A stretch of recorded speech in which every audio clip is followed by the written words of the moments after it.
Radio. En direct à LCN.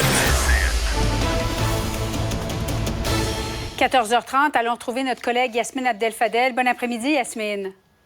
Bon après-midi, Julie. Je t'invite à rester des nôtres, Yasmine. On va aller immédiatement retrouver notre collègue Élisabeth Laplante parce qu'il y a une opération policière qui est en cours. Ça se passe à l'école secondaire André Laurando dans l'arrondissement Saint-Hubert. Élisabeth, qu'est-ce que vous pouvez nous donner comme détails? Oui, très peu de détails. Là. Ce qu'on peut vous dire, on vient tout juste d'arriver sur place. Julie, ma collègue Tran là, va vous montrer ici le déploiement policier. Et déjà, ce qu'on peut voir, c'est qu'il y a plusieurs parents qui se sont précipités sur place, là, étant donné les informations qui sont entrées au compte-gouttes. Ce qu'on peut dire à cette heure-ci, c'est que les élèves à l'intérieur de l'école secondaire André Laurando sont confinés. D'ailleurs, on a reçu différentes images où on voit des élèves qui se sont barricadés dans des classes cachées sous des bureaux, par exemple. Tout ça part, Julie, d'une information qui est entrée à l'effet qu'il y avait possiblement une ou des personnes armées qui auraient été vues à l'intérieur de l'école secondaire. Maintenant, jusqu'ici, vous le voyez, là, il y a un vaste périmètre. Et ce que nous dit la police de Longueuil, c'est que ce sont des informations, là, on ne peut pas dire encore si c'est fondé ou non. Là. Il y a bien sûr déjà des équipes sur place. Et ce qu'on disait, c'est qu'il n'y avait aucun élément là, jusqu'ici qui laissait croire, par exemple, qu'il y avait eu présence d'armes à feu à l'intérieur de l'école. On rapporte personne de blessé non plus. N'empêche, on ne prend évidemment aucune chance dans pareille situation. Là, quand je vous dis vaste périmètre, nous, on est arrivé un peu plus bas ici sur le boulevard Cousineau. C'est complètement fermé. Là. On ferme à la circulation. Il y a plusieurs véhicules patrouilles qui sont sur place parce qu'on me disait, on va bien sûr, alors que les élèves sont confinés, membres du personnel aussi, on va faire des vérifications. On va vérifier les caméras de surveillance pour voir si cette information, elle est fondée ou non. Mais jusqu'ici, je le répète, là, ce que nous dit la police de Longueuil, c'est qu'il n'y a aucun élément qui laisse croire qu'il y aurait eu par exemple, présence d'armes à l'intérieur. Il y a un homme qui est ici, là, je crois, me disait-il. Il a des petits-enfants qui fréquentent l'école secondaire, monsieur. Comment vous avez eu l'information, vous? À la télévision, en entendant les nouvelles. Et vous vous présentez ici dans quel état?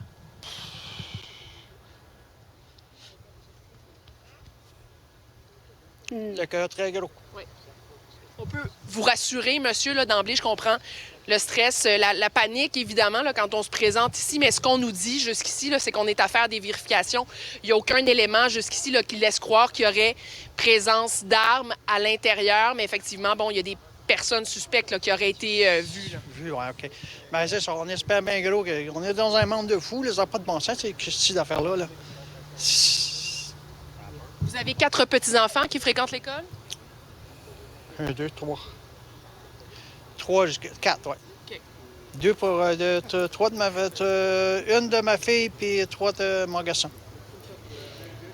Avez-vous eu des communications avec eux qui sont à l'intérieur? Pas encore, là. OK, pas encore. Bien, on va vous souhaiter d'avoir des nouvelles bientôt. Évidemment, c'est bon. On peut comprendre le stress, là, Oui, malgré absolument. tout, Julie, dans l'attente, bien sûr, de réponses et davantage d'informations, d'explications. Donc, je répète, là, information qui est rentrée à la base, comme quoi ou des individus même auraient été vus avec une arme autour, à l'intérieur, donc de l'école secondaire André Laurando. Mais les vérifications là, qui ont été menées jusqu'à présent là, laissent croire là, qu'il n'y a aucun élément là, relié à des armes à feu qui aurait été localisé. Maintenant, les vérifications se poursuivent. Les élèves sont toujours confinés à l'intérieur. Et il y a ce vaste périmètre policier avec présence de parents, là, comme vous le voyez, aux abords de l'école, qui attendent impatiemment là, davantage d'informations, Julie. Alors, dès que vous avez plus de détails, n'hésitez pas à nous revenir. Merci, Élisabeth. Merci, Julie. Bon, Yasmine, je reviens à... Tu ne l'as peut-être pas vu, ce grand-papa là, qui s'en venait prendre Non, des je l'ai nouvelles de ses 3 enfants, ses 3 petits-enfants. Mais c'est vrai que c'est difficile en ce moment. 10e jour de conflit entre le Hamas et Israël. Violence dans les écoles aussi. Il y a à peu près pas une semaine où on n'en parle pas. Évidemment, on espère que ce soit non fondé, mais ça génère énormément de tensions actuellement. Les parents ont le cœur brisé, les parents ont le cœur serré, les parents, les grands-parents là, vivent dans une période anxiogène, stressante pour l'avenir de leurs enfants, la sécurité de leurs enfants, l'intégrité physique et psychologique de leurs enfants. C'est difficile d'être un parent ou un grand-parent en 2023, Julie. Tout pendant la journée fait en sorte qu'on a une petite dose de stress et d'anxiété qui vient se rajouter à un quotidien déjà trop pressant. J'espère que ce qui se passe à Saint-Hubert, à l'école André Laurendeau, ça s'avérera faux et que finalement on va pouvoir lever ce confinement-là et que les parents vont pouvoir retrouver leurs enfants sains et saufs et vont passer une meilleure soirée. Mais je suis de tout cœur avec tous ces parents qui sont en attente de réponse. Absolument. On le rappelle, ça se déroule à l'école secondaire André Laurendeau dans l'arrondissement Saint-Hubert, mais pour l'instant, on n'a pas eu de confirmation à l'effet qu'il y aurait eu une ou plusieurs personnes définitivement armées. Bon, Yasmine, revenons à ce qui s'est passé en fin de semaine, Conseil général du Parti libéral du Québec. La course à la direction du parti, on apprend qu'elle aura lieu, mais seulement au printemps 2025. C'est positif ou négatif, cette nouvelle? Je ne sais même pas comment la qualifier de positive ou négative. J'ai l'impression que les libéraux, peu importe la décision qu'ils allaient prendre, ils n'allaient pas avoir le choix. Tu sais, 2024 va faire en sorte que c'est beaucoup trop tôt pour quelqu'un qui vient de l'extérieur, qui va devoir faire du bénévolat à temps plein pendant 2 ans pour se faire connaître et aller faire des scrums dans les couloirs de l'Assemblée nationale pour se défendre, puis défendre sa position, puis défendre le Parti libéral du Québec. Puis 2025 paraît beaucoup trop loin dans l'échéancier parce que c'est juste 18 mois avant les élections générales. Et donc, comment prendre ses aises, comment revêtir la tunique du chef de l'opposition, capable de devenir premier ministre, comment unifier le parti après une course au leadership qui souvent laisse des traces en 18 mois.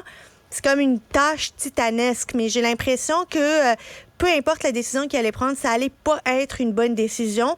La seule chose que les libéraux peuvent faire aujourd'hui, c'est de ne pas attendre 2025 pour reconstruire le parti. Il va falloir avoir un plan de match déjà dès aujourd'hui s'ils veulent préparer le terrain au chef qui va venir au printemps 2025 puis qui trouve la maison en ordre, les finances en ordre, des associations de comtés qui sont mobilisées, qui sont financées, qui sont organisées. Il faut enlever tous ces détails de la tête du nouveau chef qui va venir pour qu'il puisse, lui, mener une campagne au national plutôt qu'une campagne de construction circonscription par circonscription. Yasmine, merci beaucoup.